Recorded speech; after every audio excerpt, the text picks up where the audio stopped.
शादी हुजे या ईद जूं ख़ुशियूं हुजनि, औरतुनि जूं ख़ुशियूं मेहंदीअ बिना ॼण त अधूरियूं लॻंदियूं आहिनि। ख़ुशीअ जे ॾींहं में औरतूं हथनि खे मेहंदी वॾे चाह ऐं शौक़ सां लॻाईंदियूं आहिनि। मेहंदीअ जो जिते ज़िक्र थींदो आहे उते मेहर जो नालो ज़रूरु ईंदो आहे।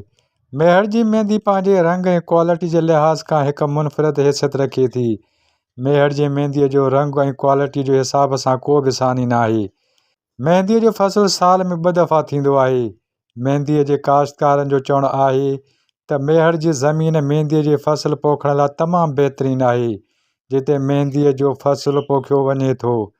मेहंदीअ जा पन पटे उन पननि जी पिसाई करे पैकिंग कई वेंदी आहे, जंहिंखां पोइ मेहंदीअ खे न फ़क़ति सिंध जे मुख़्तलिफ़ शहरनि बल्कि मुल्क जे ॿियनि नंढनि वॾनि शहरनि ॾांहुं बि मोकिलियो वेंदो आहे, जंहिंसां न फ़क़ति मेहंदीअ जो फ़सुलु पोखण वारनि खे बल्कि उन सां गॾु मेहंदीअ जे पननि जी पिसाई करे विकिरो कंदड़नि खे बि सुठी आमदनी थींदी आहे।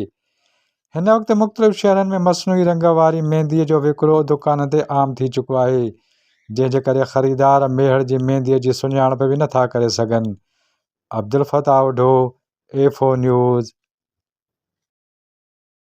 मज़ीद न्यूज़ एंड अपडेट्स के लिए इस चैनल को सब्सक्राइब करें।